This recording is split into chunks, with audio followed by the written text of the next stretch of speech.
Arrancamos, listo. Bueno, entonces vamos a iniciar nuestra sesión de trabajo con el doctor José Manuel Valenzuela y la conferencia que nos va a presentar, como está puesta en la programación, y es posible que José Manuel le haga transformaciones porque él todo lo cambia. Se llama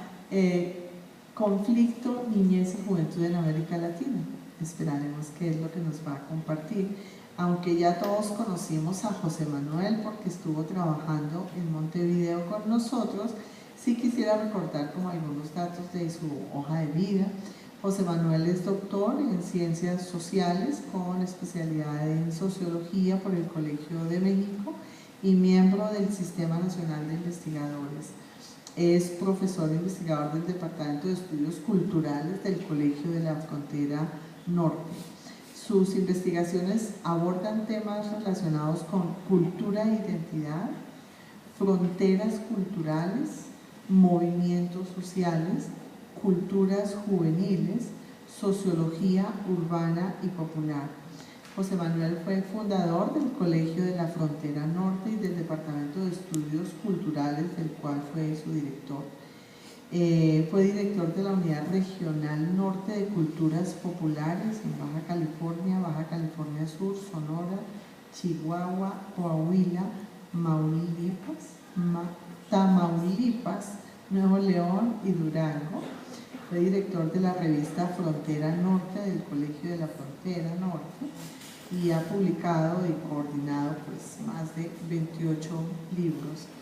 Es un gusto volver a tener a José Manuel con nosotros, cada día más involucrado en nuestro programa, dado que el Colegio de la Frontera de México, como todos ustedes saben, entra a formar parte ya integral en todo sentido de este programa. Entonces, José Manuel, te vamos a dar la palabra. Como estamos empezando muy tarde, 50 minutos tarde, pensaría que de todas maneras vamos a ampliar evidentemente el tiempo. Estaba previsto que fuese de 9 a 11 y luego teníamos el tiempo para el panel. En el panel hay solo 2 participantes, entonces va a reducir un poco el tiempo del panel, es suficientísimo el que hay, para que tú efectivamente puedas tener tus 2 horas de presentación. Cuando falten unos 10 minutos, tal vez. Muchas gracias, Toya. Pues es un gusto saludarlas y saludarlos nuevamente y recuperar de alguna forma el hilo de argumentos que veníamos dialogando desde Montevideo. Solo hago un breve resumen de algunos ejes que me parece importante tener presentes. Y si ustedes recordarán, lo que planteamos en Montevideo era la condición social e histórica de la condición juvenil, la inexistencia de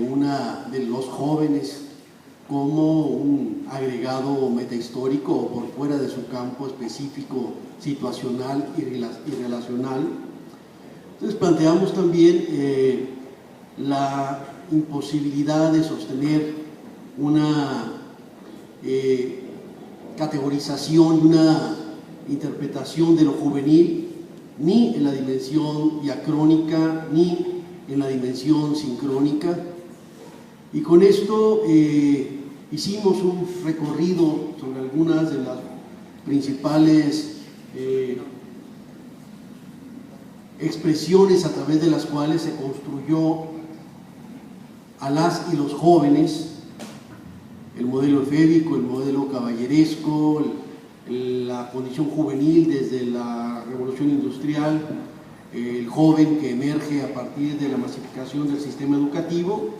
y lo que fue la emergencia de nuevas identidades juveniles, sobre todo a partir del siglo XX y de manera muy particular desde los años 50, con algunos de los rostros más reconocibles de lo juvenil particularmente la Lost Generation, la generación de los beatniks, el hipismo y algunas otras expresiones desde las cuales nosotros hicimos un recorrido muy somero en el cual ubicábamos pues punks, rockers, skaters, bikers, etcétera, etcétera.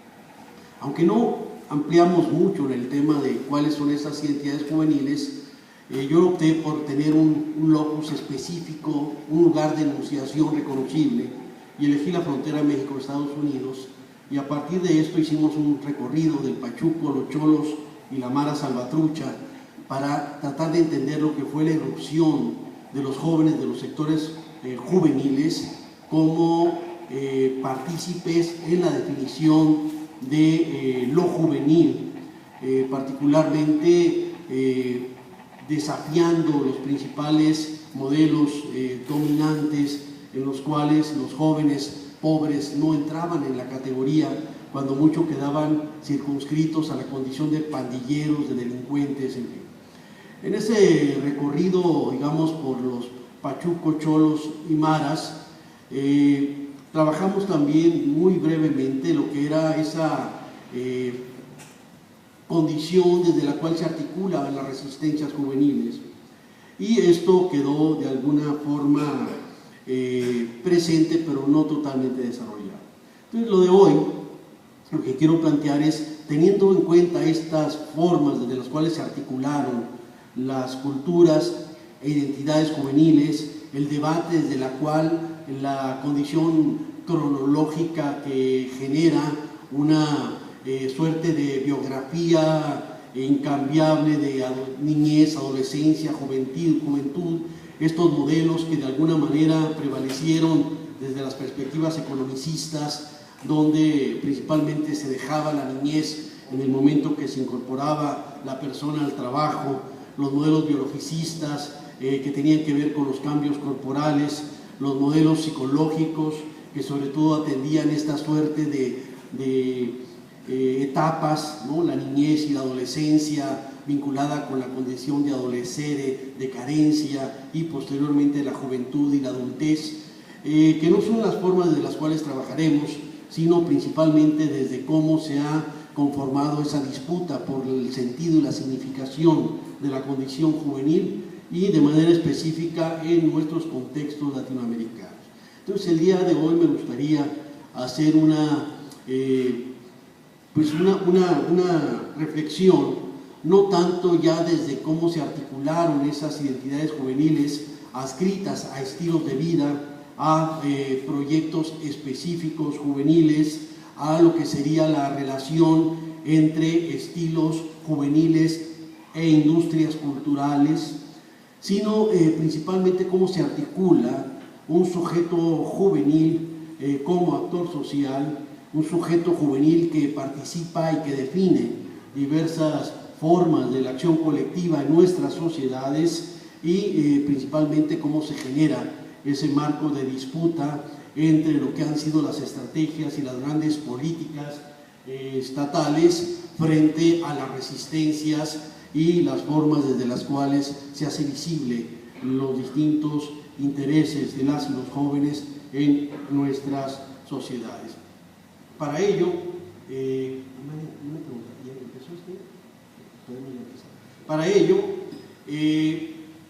quisiera entonces regresar a uno de los escenarios en los cuales irrumpe las y los jóvenes como actores sociales reconocibles, teniendo protagonismo fundamental, y esto, lo decíamos, ocurre de manera importante hacia los años 50 del siglo XX. Efectivamente, junto a estos movimientos que claramente marcaron una presencia cultural juvenil, como ocurrió con esta Lost Generation, esta generación que no se reconocía en esa dimensión irracional de guerras mundiales que dejaban saldos de más de 20 millones de muertos, y que por lo tanto cuestionaban el sentido mismo de esas opciones civilizatorias que se les presentaban como las legitimadas en los marcos en los cuales ellos estaban viviendo. Los propios beatniks, que como señalamos con figuras germinales como Charles Bukowski, Soy la orilla de un vaso que corta, soy sangre, como Jack Kerouac, En el camino, como Ferlinghetti, como Corso, como Allen Ginsberg y su poema himno generacional, El aullido, donde va contando cómo ha visto caer a las mejores personas de su generación en las guerras y en las drogas. Entonces, frente a esta dimensión de visibilidad juvenil, lo que vamos a tener es un ambiente cultural de franca disputa por los modelos desde los cuales se construye no solo el sentido de lo juvenil, sino también cómo se configura los propios espacios de participación de las y los jóvenes en nuestras sociedades. Dos actores fundamentales emergen como los principales protagonistas en estos escenarios. Los jóvenes que, como bien señaló Marcuse en sus trabajos, aparecen como actores que disputan de forma muy clara ese sentido tradicional que se le adjudicaba a la clase obrera, y lo que veía en Estados Unidos era una clase obrera domesticada, una clase obrera que no estaba dispuesta a participar en los grandes embates por transformar los estilos de vida en los Estados Unidos, una clase obrera que de alguna manera había caído en eso que algunos definieron como aristocracia obrera, y que Marcuse y otros autores empezaron entonces a voltear y ver que emergían nuevos actores sociales. Y ellos vieron en las y los jóvenes los actores principales de los movimientos sociales que se estaban dando en los años 50 y 60. Los jóvenes fueron protagonistas importantes de estos movimientos, no solo en el sentido tradicional del movimiento social, de la identificación de adversarios, de la configuración de intereses propios, del planteamiento de objetivos, evos, desiderata, como elementos articuladores de la acción social, sino también las y los jóvenes como portavoces, como portadores de proyectos culturales distintos, de proyectos civilizatorios diferentes, y en ese sentido la gran expresión cultural juvenil de los años 50 y 60, investidos en la lucha por la paz, en la lucha contra la guerra, en la lucha sobre todo contra la guerra de Vietnam, con propuestas pacifistas, enmarcó de manera radical esos escenarios, con consignas que se expandieron a lo largo del mundo, la imaginación al poder, seamos realistas, pidamos lo imposible, desabrocha tu cerebro tan a menudo como tu bragueta, sus reediciones en América Latina, Somos un chicle que Dios tritura sin piedad, Salta la barda y pinta tu rollo, Escupe tu máscara y bájale el volumen a tu presencia. Fueron consignas que articularon y que representaban dimensiones diferentes a la perspectiva tradicional de los movimientos organizados desde una condición claramente organizada desde el conflicto obrero-patronal en la perspectiva más tradicional. Pero eran obreros que también estaban inscritos en las luchas por el cambio social, por el cambio revolucionario. Los otros grandes actores del periodo fueron las mujeres. Jóvenes y mujeres son los grandes portadores del cambio cultural a partir de mediados del siglo pasado a la actualidad. Y las mujeres también irrumpieron en los escenarios con consignas que replanteaban de manera muy clara los esquemas anclados en el orden patriarcal, con sus marcos de desigualdad, con sus injusticias, con sus proscripciones, con su dimensión muy clara entre el mundo de los sujetos y el mundo de las sujetadas, como señala Celia Amorós en su crítica de la razón patriarcal. Y en ese sentido, lo que tenemos a partir durante este periodo es esta visibilidad muy clara que comienza a recorrer el mundo y que en América Latina también impacta la forma desde la cual se están expresando las y los jóvenes latinoamericanos. Algunos de los procesos que influyeron en la delimitación de los cambios socioculturales del periodo fueron la transformación social latinoamericana, que había vivido una profunda urbanización acelerada por los desarraigos derivados del incremento de flujos migratorios del campo a las ciudades, donde se produjeron ámbitos de recreación cultural que desdibujaban algunos referentes bucólicos que cargaban de sentido los actos y la vida rural. El cambio sociodemográfico, esta transformación que se da de mundos fundamentalmente rurales y decía con estos imaginarios bucólicos anclados en la tradición campesina, que empiezan a convivir con una nueva dimensión donde el peso de lo urbano, donde los nuevos contextos vinculados con nuevos sujetos que se han alfabetizado, que han abandonado la condición iletrada, es uno de los asuntos fundamentales que marcan los escenarios latinoamericanos del periodo. En segundo lugar, la transformación de la estructura social vinculada a un modelo económico que conjuntamente con el incremento en los niveles de vida de amplios sectores poblacionales posibilitó la consolidación de los sectores medios cuyos universos simbólicos rebasaban los campos definidos en los contextos nacionales y cuyas expectativas de consumo incorporaban de manera creciente productos culturales de un mercado internacional. Lo que observamos de manera muy importante es que la masificación de los sistemas educativos en América Latina, iniciados en la segunda mitad del siglo XIX, ya en el siglo XX lograron incorporar a un número importante de la población, sobre todo urbana, pero que el peso creciente de los sectores urbanos generaba nuevos vínculos culturales de esta población y también generaba nuevas expectativas que permitían efectivamente la articulación no solo de demandas vinculadas a lo que sería el contexto nacional propio, sino la mayor apropiación de demandas, de luchas, de propuestas que emanaban de contextos internacionales y que rebasaban los contextos específicos nacionales. En tercer lugar, el peso de las y los jóvenes en la población, donde se hacía evidente el apotegma sociodemográfico de que América Latina era una región de jóvenes, que México era un país de jóvenes, etcétera, etcétera. La visibilidad juvenil comenzó a hacerse presente de manera importante durante ese periodo y de manera muy clara también vinculada con la generación de prototipos juveniles emanados de las industrias culturales. Empezamos a ver la recreación de formas y estilos juveniles vinculados a esta producción de prototipos definidos desde la industria cultural. Ahí aparece con Marlon Brando en El Salvaje en los años 50, el prototipo del rebelde sin causa, posteriormente James Dean en La semilla de maldad al este del paraíso,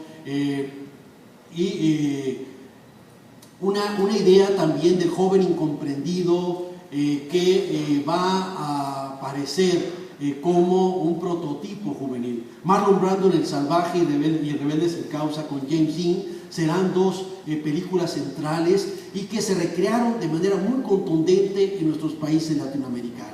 Desde Brasil y Argentina en el cono sur hasta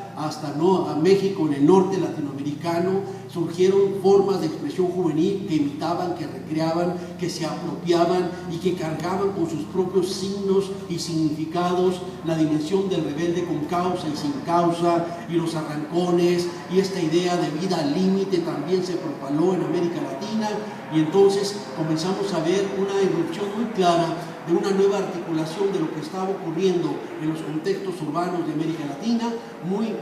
cercana a lo que estaba produciendo la industria cultural, sobre todo desde Estados Unidos. El cuarto asunto tiene que ver con la expansión del sistema educativo en países que en los albores del siglo XX era mayoritariamente analfabeta y recurría a la comunicación ágrafa como recurso preferente.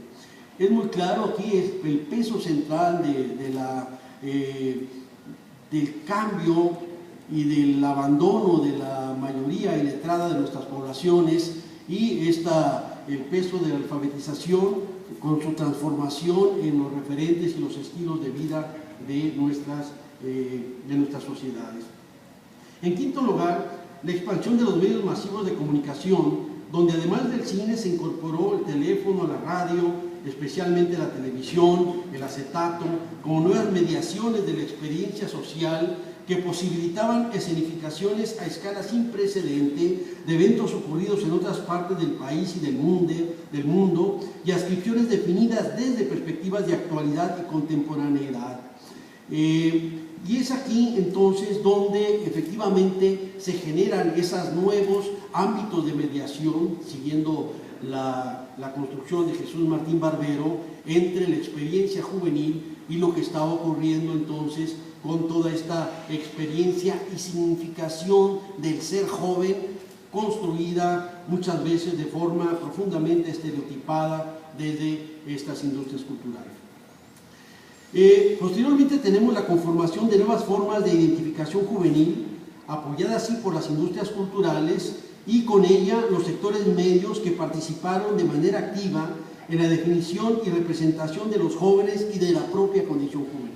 No únicamente se empezaron a adoptar estilos juveniles ajenos a lo que eran los modelos establecidos desde los propios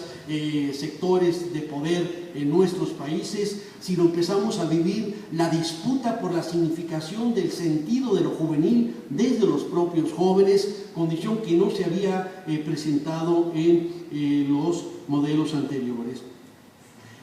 También tenemos, como último punto, que se expandían los movimientos políticos que actualizaban la posibilidad de cambios revolucionarios, abrevando la experiencia de Cuba y Vietnam o en la vigencia preformativa del marxismo, y se desarrollaron revoluciones político-culturales en otros ámbitos, como ocurrió con el reposicionamiento social de las mujeres y sus luchas por lograr espacios igualitarios y menos sexistas, espacios más libres. Y es en este contexto amplio de redefinición de estos movimientos y de estas luchas donde tenemos la experiencia marcante de los años 60, que tendrá lo que entonces se llamó los 3 ejes de la revolución social mundial y que tenían que ver con su expresión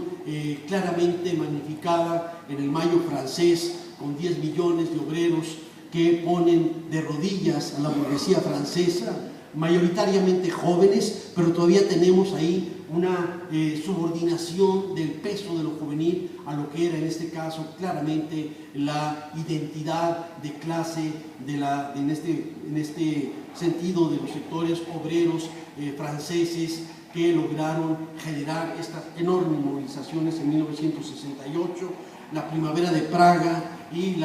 el cuestionamiento a lo que era la imposición del modelo soviético en estos países, donde nuevamente los jóvenes participan y de manera muy clara contraponen un discurso distinto a la propuesta beligerante que se inscribía en los tanques soviéticos, y ellos planteaban también un nuevo modelo de sociedad.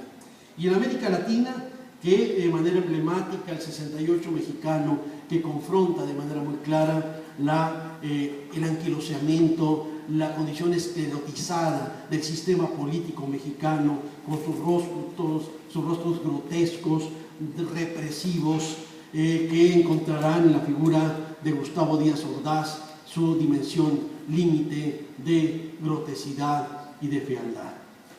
Y ahí lo que vamos a tener es claramente que en la Plaza de las Tres Culturas de Tlatelolco, con la masacre aún indefinida de más de 500 personas, documentos desclasificados del FBI y de la CIA hace 3 años nos dicen que fueron en torno a 260 los jóvenes, mujeres, niños que murieron, que fueron asesinados, que fueron masacrados en la Plaza de las Tres Culturas el 2 de octubre de 1968 en México, y que los tanques, que los policías y posteriormente en el 71 los halcones, un nuevo modelo de sociedad. Y en América Latina, que de manera emblemática el 68 mexicano, que confronta de manera muy clara el anquiloseamiento, la condición esclerotizada del sistema político mexicano, con sus rostros grotescos, represivos, que encontrarán en la figura de Gustavo Díaz Ordaz su dimensión límite de grotesidad y de fealdad. Y ahí lo que vamos a tener es claramente que en la Plaza de las Tres Culturas de Tlatelolco, con la masacre aún indefinida de más de 500 personas. Documentos desclasificados del FBI y de la CIA hace 3 años nos dicen que fueron en torno a 260 los jóvenes, mujeres, niños que murieron, que fueron asesinados, que fueron masacrados en la Plaza de las Tres Culturas el 2 de octubre de 1968 en México, y que los tanques, que los policías y posteriormente en el 71 los halcones y estas guardias, estos grupos especializados reprodujeron el esquema represivo en un contexto muy claro, donde efectivamente después del 2 de octubre de 1968,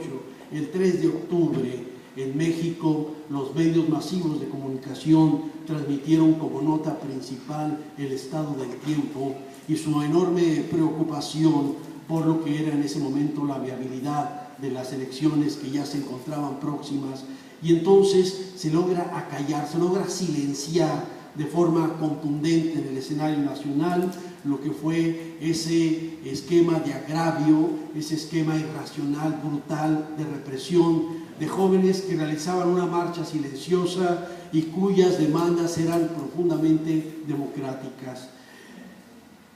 Indemnización para las víctimas, para los familiares de las víctimas, de las personas asesinadas por el ejército o por el cuerpo de granaderos. Disolución del apartado sobre disolución social que criminalizaba cualquier tipo de reunión que se realizaba. Desaparición del cuerpo de granaderos. Renuncia de Cueto y Mendiolea, los jefes de policía y del cuerpo de granaderos. Eran demandas que efectivamente no ponían en riesgo de ninguna forma el sistema político mexicano, pero lo que enmarcaba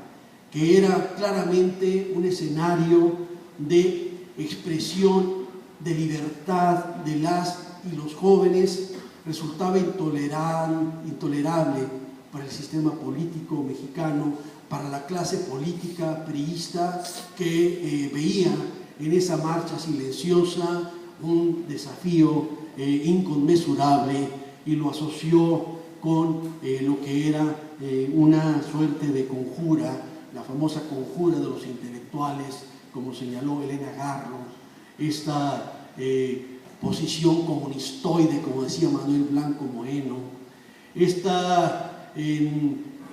declaraciones como las que realizó Salvador Novo cuando el día de que el ejército ingresó a Ciudad Universitaria decía que es la mejor noticia que he recibido en mucho tiempo.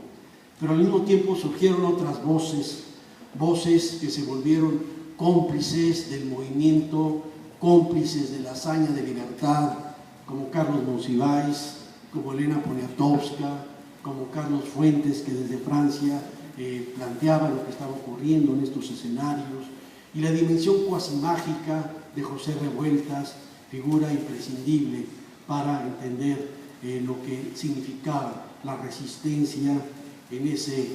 no solo del 68, sino las resistencias sociales legítimas, incorruptibles durante ese periodo. Entonces, esto es un antecedente fundamental que más allá del silencio mediático, la historia social como memorias soterrada, pero que encuentra canales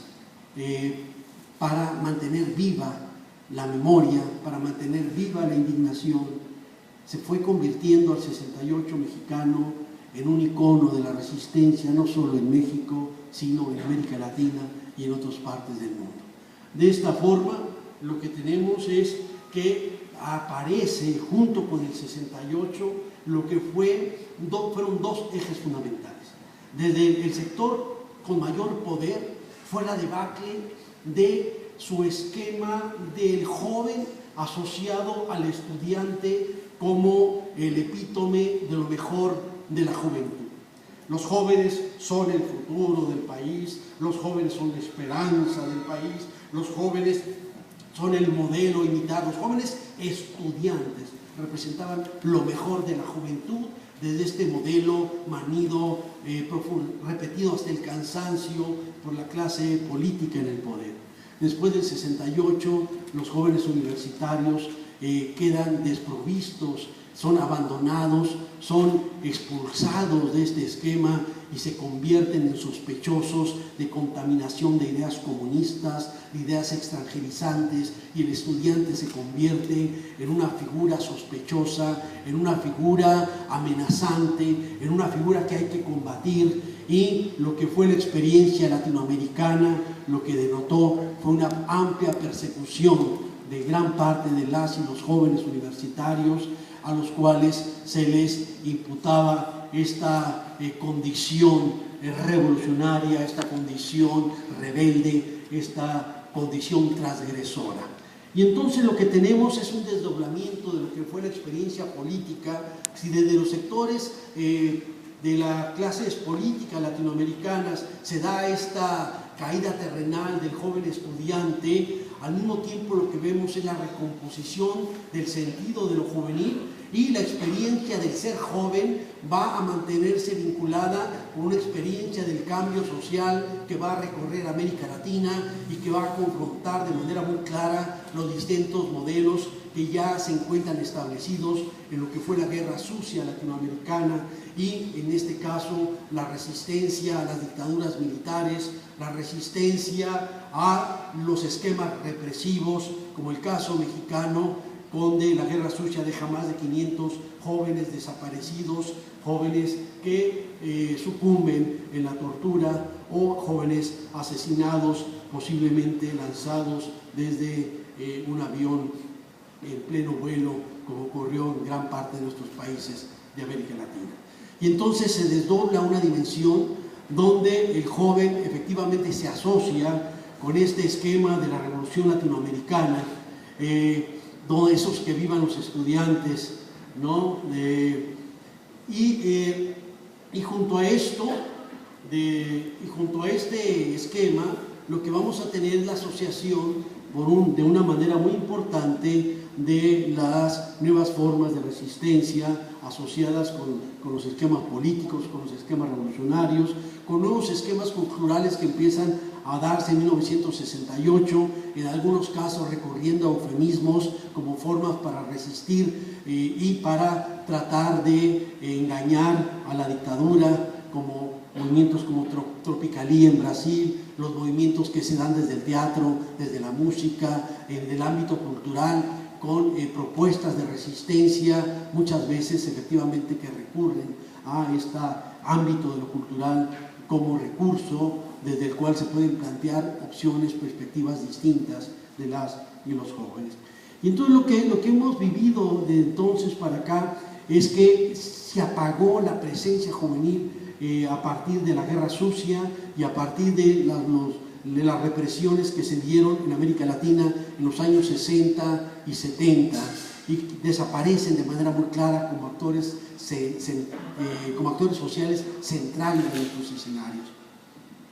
Posteriormente hemos visto una reaparición ya del actor juvenil, donde la identidad juvenil se vincula de forma muy clara a un proceso de resistencia social, de resistencia política, y una identidad juvenil asociada a la propia condición política.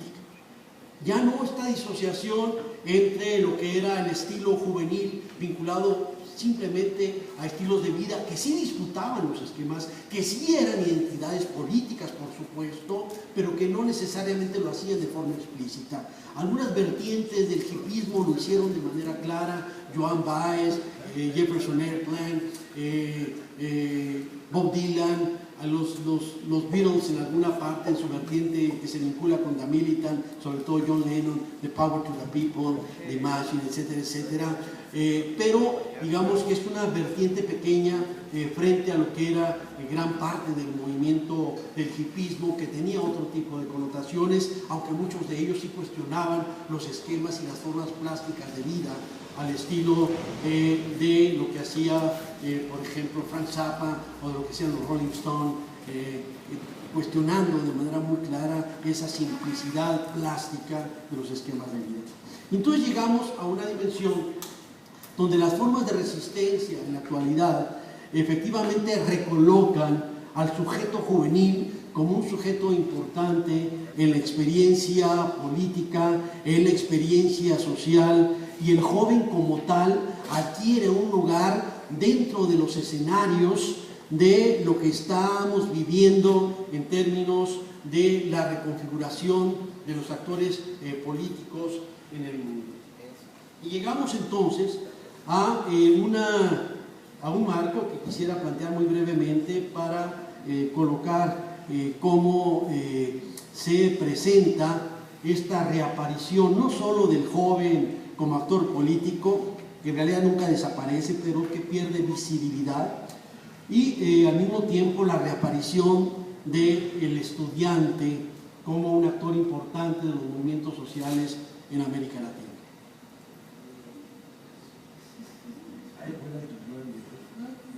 Indignos, indignados, ocupas y desesperanzas juveniles. Las grandes manifestaciones que recorren el mundo con paso avasallante se inscriben en la exclusión y precarización de amplios sectores de la población en contexto de enorme desigualdad social, situación que ha desatado la indignación de amplios sectores sociales, entre los cuales las y los jóvenes poseen un papel protagónico. Tras el movimiento de los indignados se encuentra el quebranto de la esperanza, conformada desde la perspectiva de futuro asociada al progreso y aún ahora cotidiano, cargado de incertidumbre y de aprehensiones. Millones de jóvenes se enfrentan a la incertidumbre y los efectos de una crisis ampliada que afecta sus condiciones de vida, sus expectativas de empleo, su acceso a prestaciones sociales, el decremento de su seguridad en contextos cada vez más violentos, desde los cuales de forma paradójica se estereotipa y criminaliza a las y los jóvenes como si fueran ellos los causantes de la violencia y penurias económicas que vivimos. Observamos escenarios con riesgos conformados por el alto crecimiento de la población joven en el mundo y su insoslayable presencia social que adquiere centralidad desde sus adscripciones identitarias, sus propuestas culturales y sus reclamos sociales. La mitad de la población del planeta tiene menos de 25 años y una quinta parte de ella es joven, cifra que remite a 1.200 millones de personas cuyas edades se encuentran entre 15 y 24 años y que llegarán a 1.300 millones en las próximas 2 décadas. Sin embargo, el paraguas conceptual que cobija a los jóvenes conlleva diferencias significativas, especialmente cuando 84% de ellos viven en países no desarrollados,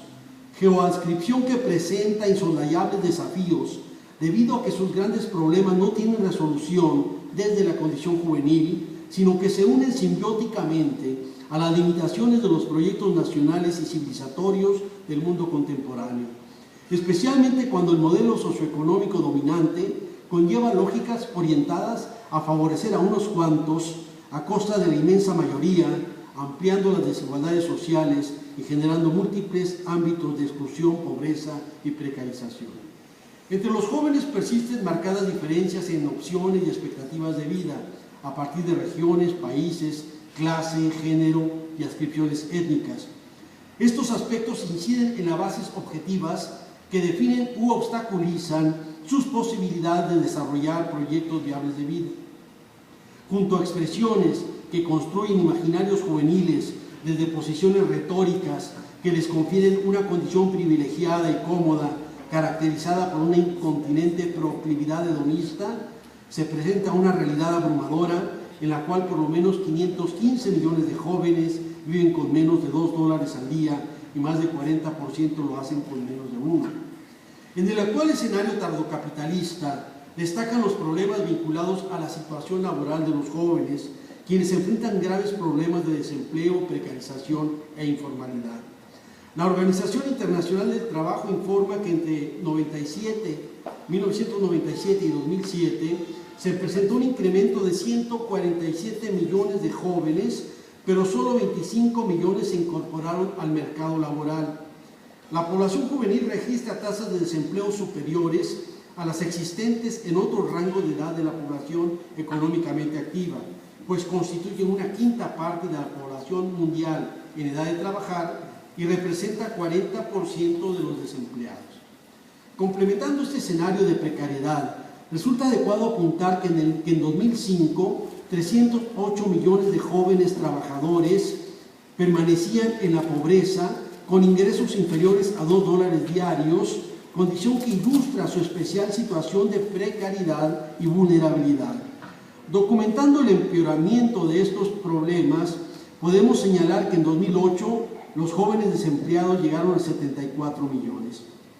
Por si lo anterior fuese insuficiente, los escenarios económicos se complican de manera abrumadora en los últimos meses y su impacto sobre el desempleo es sumamente grave, pues de acuerdo con información del Fondo Monetario Internacional, en septiembre de 2011, el desempleo en el mundo llegó a 200 millones de personas y representan el nivel más alto que ha existido en la historia.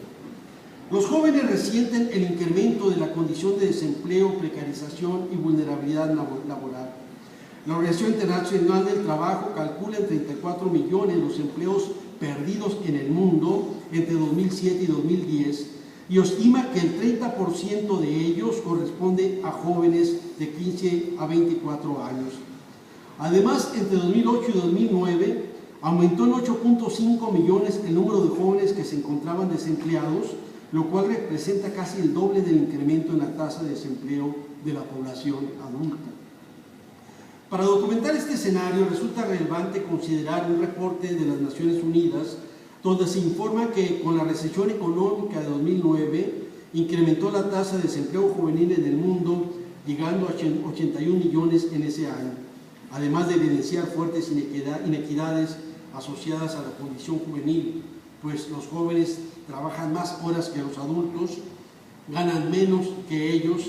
y carecen o poseen niveles muy bajos de seguridad social. Considerando el escenario presentado, no sorprende constatar la existencia de un fuerte desencanto juvenil, sensación que emerge por las limitadas condiciones de vida en las que vive gran parte de las y los jóvenes del planeta, pues millones de jóvenes construyen sus rutinas cotidianas con zozobra y desesperanza, y muchos han salido a calles y plazas para expresar su inconformidad con el modelo económico dominante, generador de pobreza para muchos y de enormes riquezas para unos cuantos. En los últimos meses, el movimiento de indignados ha identificado al neoliberalismo y sus beneficiarios, empresarios, políticos, financieros y especuladores, como enemigos del pueblo y responsables de la crisis. El movimiento de ocupas e indignados apuesta por un orden global más democrático, transparente e incluyente, basado en un modelo económico distinto, mucho más justo e igualitario. Un modelo que atienda a las necesidades de las grandes mayorías y que no esté subordinado a salvaguardar las inmorales riquezas del 1%. Como afirma Vandana Shiva, el objetivo es cambiar el G8 por el G7.000 millones, expresión que prioriza la totalidad del planeta precarizado por unos cuantos. El contexto global que subyace al movimiento de los indignados destaca la crisis económica y cuestiona las supuestas soluciones que solo buscan proteger a los grandes capitales financieros. Aunque puede parecer prematuro o riesgoso tratar de definir rasgos únicos en estos movimientos articulados en una suerte de colectividad global, podemos identificar algunos de sus rasgos. La mayoría de ellos identifica de manera directa los causantes de la devastación que vivimos, entre quienes se encuentran políticos, empresarios, consorcios, banqueros, especuladores y altos jerarcas del clero, así como los medios masivos de comunicación en connivencia con el poder. El movimiento de los indignados se encuentra protagonizado por actores y actoras juveniles, jóvenes mujeres que imaginan mejores escenarios globales y salen a luchar para construirlos. Pero no son los únicos. El mundo se ha contagiado de indignación e incorpora a obreros y obreras, algunos sindicatos, intelectuales, artistas, estudiantes, amas de casa y una enorme cantidad de personas portadoras de experiencias y adscripciones sociales diversas. En cada lugar adquieren relevancia demandas emanadas de los contextos locales. Sin embargo, prevalecen posiciones que recorren el mundo y se escuchan en todo el planeta.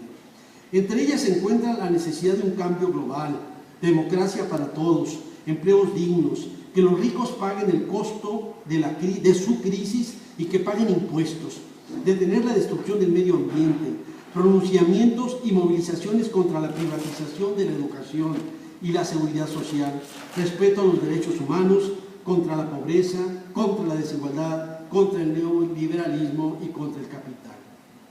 Frente a las posiciones antidemocráticas, verticales y excluyentes de la derecha y los modelos neoliberales, los indignados apuestan por estilos diferentes y prácticas opuestas a los métodos de clases y grupos dominantes.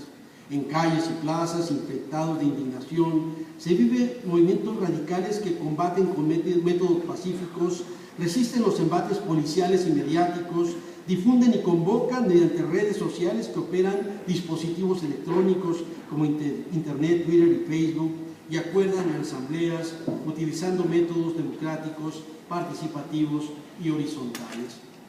El mundo contemporáneo se caracteriza por una importancia creciente de los medios de comunicación en los ámbitos cotidianos y genéricos, así como en las esferas públicas y privadas, lo cual alude a una reorganización de los ámbitos de interacción social, donde los elementos sistémicos invaden los espacios íntimos mediante diferentes recursos, pero de manera destacada mediante los medios masivos de comunicación, que conjuntamente con la redefinición de los usos de los espacios públicos y la diversificación de ofertas culturales, lúdicas y recreativas, participan en la configuración de nuevas formas de estructuración de las interacciones humanas. Algunos ámbitos de las sociedades contemporáneas presentan redefiniciones de los referentes simbólicos de sus identidades colectivas. Los elementos modernizantes, las industrias culturales y particularmente los medios masivos de comunicación y electrónicos participan en los procesos de transformación de los imaginarios sociales, de escenificación de la realidad, de comercialización de las actividades lúdicas y culturales y de reordenación de los referentes de la vida privada. Ante un futuro incierto y oscurecido por el desempleo, la protesta chocó con la violencia policial en la Gran Vía en España, pero tomaron la Puerta del Sol, donde resistieron a pesar de la represión, propalando la indignación a Barcelona y a muchas otras ciudades. Las protestas se ampliaron a Portugal, Grecia, Irlanda, Estados Unidos, hasta llegar a 82 países y 951 ciudades, en las movilizaciones de cientos de miles de personas en 2011. Al mismo tiempo, las y los jóvenes chilenos salieron a las calles y durante varios meses han exigido educación gratuita y de calidad, movimiento que despertó amplias simpatías entre la población chilena. Las consignas indignadas destacan el historial de agravios y frustraciones, así como opciones y alternativas que permiten vislumbrar horizontes cargados de futuro, apuestas civilizatorias más justas, incluyentes y respetuosas de la vida, de los derechos humanos y de la ecología, así como apuestas por un mundo menos desigual y más democrático. Democracia global ya, unidad por un cambio global, contra el capital, revuelta social, porque la banca siempre gana, derechos humanos para todos, la bolsa o la vida, manifestación global contra el neoliberalismo. Esto no es una recesión, esto es un robo. Si no nos dejan soñar, no os dejaremos dormir. No somos mercancía, que los ricos paguen impuestos, no paguemos tu crisis, cambio y esperanza, me importas, estamos hasta los cojones. Como han destacado Noam Chomsky, Eduardo Galeano y Naomi Klein, así como otros intelectuales, los indignados representan un movimiento descentralizado global frente a quienes han generado una crisis sistémica en el mundo y un desastre humanitario. En un discurso pronunciado ante el movimiento de los Ocupa Wall Street, Naomi Klein destacó que ya no hay países ricos, solo gente rica, afirmación que enfatiza el brutal enriquecimiento de unos cuantos que lucran con la crisis y la miseria de la inmensa mayoría de la población en el planeta. El movimiento de los indignados es un punto de quiebre que apunta a la necesidad de un nuevo modelo económico global, nuevos proyectos nacionales, nuevos actores y actoras del proceso político y un nuevo proyecto civilizatorio. En esta empresa, las y los jóvenes tomaron la palabra, las plazas y los centros del poder financiero. Son ellos los más excluidos, los que resienten con mayor intensidad el peso del desempleo, la pobreza, la precariedad y la exclusión social. Los jóvenes son los grandes desplazados. No importa. Y los grandes desplazados y son al mismo tiempo quienes han venido sufriendo, como decía, los que han venido pagando los costos más altos en la crisis que estamos viviendo. Son quienes viven de manera más dramática los escenarios de incertidumbre que limitan sus expectativas y generan ámbitos ampliados de frustración. Las condiciones de vida de las y los jóvenes latinoamericanos como parte de este escenario global cuestionan la recurrente criminalización a las cuales se les somete, así como los elementos de proyectos nacionales y civilizatorios excluyentes y empobrecedores, así como los ámbitos de miedo y violencia que han proliferado con las llamadas guerras contra el crimen en diversos países. Por si la exclusión no fuera suficiente, el sentimiento de inseguridad crece con múltiples rostros, en distintos contextos de nuestras ciudades latinoamericanas. La población enfrenta políticas que limitan sus espacios de libertad,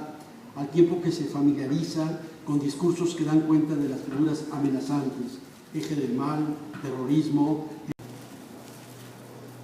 Sí, empezaría con lo que un planteamiento de Toya en relación con el joven como sujeto político y estas expresiones juveniles, los movimientos juveniles en contra de la violencia y demás. Yo creo que para colocarlo en este contexto del que hablaba del caso mexicano, la encuesta nacional de la juventud, las encuestas, además de esta dimensión de la desconfianza hacia los principales actores del campo político, tienen algunos indicios que son para mí muy relevantes. Frente a este desdibujamiento del deseo de participar dentro de lo político definido desde una perspectiva tradicional, la mirada dominante entonces dijo: a los jóvenes no les interesa la política, a los jóvenes no les interesan los asuntos públicos. Surgieron en alguna dimensión la cultura de la hueva, los jóvenes apáticos, etcétera, etcétera. Pero ahí mismo los datos de la encuesta lo que nos dicen es que a los jóvenes no les interesa esa política. Y aquí estoy generalizando, obviamente hay de jóvenes a jóvenes, pero no les interesa esa política. ¿Pero qué sí les interesa? Y ahí está este punto. Están más motivados por lo que podemos pensar una suerte de agenda política que de lo político en sentido amplio tradicional. ¿Cuál es esa agenda política que es capaz de movilizar las conciencias juveniles? Justamente asuntos que tienen que ver con los temas indígenas. El movimiento zapatista lo que mostró es la enorme simpatía que tuvo este movimiento ante los jóvenes. Y entonces los temas indígenas es uno de los asuntos de la agenda juvenil relevantes. El tema de derechos humanos, otro tema central de las agendas juveniles que estarían dispuestos a movilizarse, a actuar, a participar. El tema ecológico es otro gran tema juvenil, y efectivamente el tema de la paz, porque les afecta generalmente los escenarios de vulnerabilidad, les afectan a ellos de una manera más. Entonces tenemos 4 ejes centrales desde los cuales los jóvenes dicen: nosotros nos interesaría participar desde estos campos para incidir en la redefinición de lo público y desde ahí replantear lo que sería una agenda efectivamente de no violencia, una agenda de resistencia. Debo decir aquí que no son las únicas formas de resistencia que están creando los mundos juveniles, pero si ustedes recuerdan, la vez anterior hablé de las otras resistencias, la resistencia que se está construyendo en relación con la disputa por la significación de los espacios públicos, la forma a través de la cual se recrea esa apropiación del ámbito público por parte de los jóvenes y donde colocábamos ejemplos como el graffiti, los colectivos, la territorialización y la apropiación de estos del barrio, del territorio por parte de los grupos juveniles. También colocábamos una resistencia construida de forma muy clara desde lo que era la resistencia frente a la biopolítica, y de manera muy breve hablamos de este concepto de Michel Foucault, Agamben, Heinrich Heller, Friedrich Fecher, que refiere al conjunto de dispositivos que participan en el control del cuerpo del otro, de la otra, los dispositivos de poder, la expresión y el ejercicio de poder que inicia desde el control del esfínter y que tiene efectivamente como objetivo ese control del cuerpo.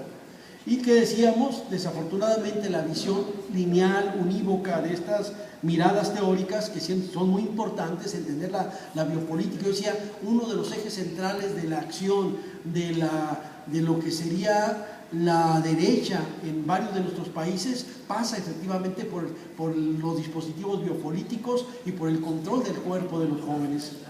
Particularmente en el caso mexicano es muy evidente. 18 estados en México ya criminalizan al aborto, y muchas veces independientemente que el aborto sea involuntario. La criminalización y la construcción de una estética del cuerpo, lo que tiene que ver con lo que el joven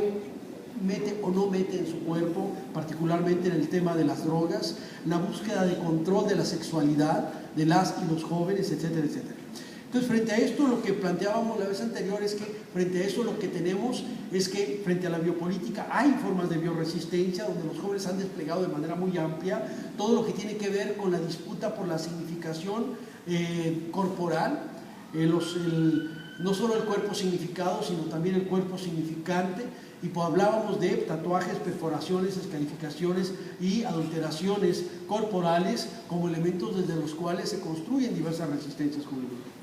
Pero no solo eso, también hablábamos del hecho del consumo de drogas independientemente de las disposiciones normativas, y hablábamos del ejercicio de la sexualidad independientemente de lo que dictan las buenas conciencias, y hablábamos también del aborto como sigue ocurriendo con las mujeres que se ven en la necesidad o que creen que tienen que hacerlo independientemente de la criminalización que existe sobre esto en gran parte de nuestro país y de nuestros países. Y entonces, frente a todo esto, decíamos, la bioresistencia implica un marco específico de las resistencias juveniles, pero el cuerpo no es solo un campo dialógico entre la política del Estado, la biopolítica y la resistencia juvenil, sino que el cuerpo también es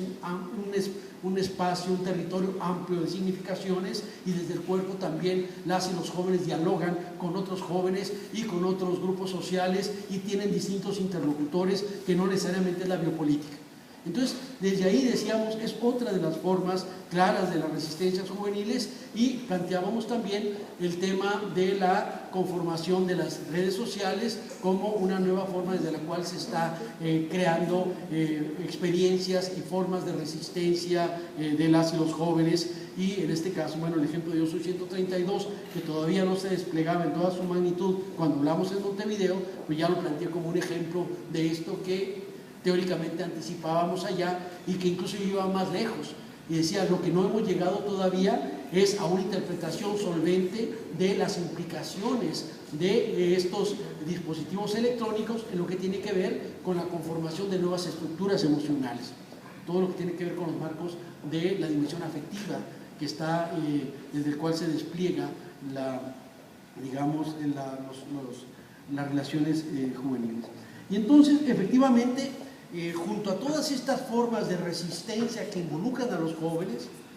tenemos estas que hoy lo que quise colocar es cómo se constituyen ahora las resistencias vinculadas a procesos construidos desde la esfera pública, desde el ámbito de lo público y desde la acción colectiva relacionada con efectivamente la gran política, no solo la biopolítica, sino lo que son las disposiciones políticas que afectan de manera muy clara las condiciones objetivas de vida de las y de los jóvenes. Entonces, por ahí sería como donde yo veo efectivamente que se vinculan estas formas, por ejemplo, Yo Soy 132 y muchas otras expresiones como las que vemos en América Latina, y si lo lo que podemos ver de manera muy clara es una vocación, digamos, pacifista en estos movimientos. No son movimientos que hayan reivindicado hasta ahora de manera explícita las armas o la experiencia de la guerra o de la guerrilla, o que se coloquen como parte de esa experiencia guerrillera de nuestros países, como sí ocurrió en las experiencias posteriores al 68, en las experiencias de los años 70, donde efectivamente la idea de cambiar el mundo y la idea del cambio revolucionario tenía dos vertientes. El cambio revolucionario desde la dimensión foquista, armada, de los grupos que efectivamente irían derrotando al poder del Estado, y la experiencia revolucionaria más anclada en lo que sería la organización de los actores centrales de la revolución, que sería la clase obrera, junto con los sectores sociales, campesinos, populares, para un gran movimiento social que lograra efectivamente la transformación revolucionaria. Ninguna de estas dos experiencias aparece o ha aparecido hasta ahora en lo que sería la forma desde la cual se articula el discurso de los movimientos de los cuales estamos hablando en América Latina. Si acaso la figura del Che sigue siendo un icono, pero que es un icono que efectivamente muy polisémico, que lo vamos a encontrar desde las dimensiones rockeras, dimensiones que no tienen nada que ver con la dimensión de lo político, pero sí es un icono claro ante los ojos de las y los jóvenes, de una figura que se levanta de manera muy clara, una figura ética, una figura política, una figura solvente en términos morales, una figura de la resistencia, una figura de la transgresión, una figura que prefigura otros mundos. Y eso es muy interesante de las distintas significaciones a estos emblemas. El otro asunto, lo que planteaba Germán, efectivamente, podríamos plantear una, no sé si evolución, sino transformaciones, anclajes que siguen estando presentes en las experiencias juveniles, y algo muy claro y me parece central es el planteamiento en relación con el papel del narcotráfico y cómo se incorpora en lo que sería la definición de los proyectos, estrategias y mundos juveniles. Y una de las cosas que yo he insistido mucho es que efectivamente si a alguien ha venido afectando la supuesta guerra contra el crimen, llamado crimen organizado, ha sido efectivamente a las y los jóvenes. Y esto tiene varias dimensiones de las cuales lo podemos analizar, no solo por la amplia presencia juvenil en términos de víctimas y victimarios del proceso de violencia que estamos viviendo, más de 100.000 muertos y desaparecidos en esta llamada guerra contra el crimen organizado iniciado por Felipe de Jesús Calderón al inicio de su mandato, sino que también lo que tenemos es una dimensión donde el tema del narco efectivamente ha venido trastocando diversas capacidades de acción de las y los jóvenes en lo que habían sido espacios propios. Uno de ellos, por ejemplo, los barrios. En muchos de los barrios donde lo que vivimos fue disputa por distintos poderes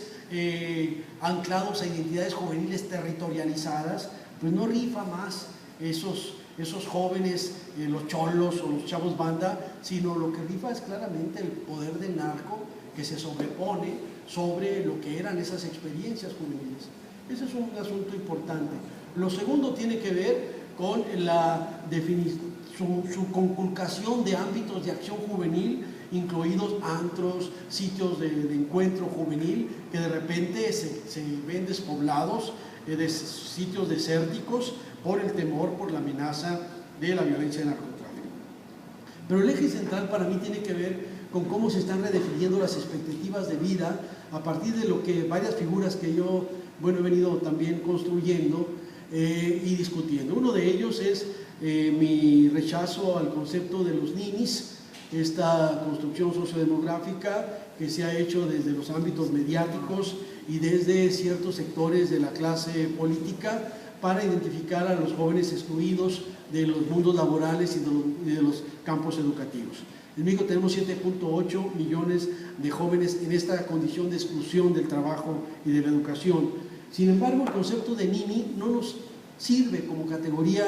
heurística socioantropológica, porque el concepto de nini es una caja negra que incorpora desde jóvenes de sectores sociales muy altos hasta los jóvenes más depauperados que tienen mucho tiempo buscando trabajo y no lo encuentran. Entonces hay diversas condiciones de vida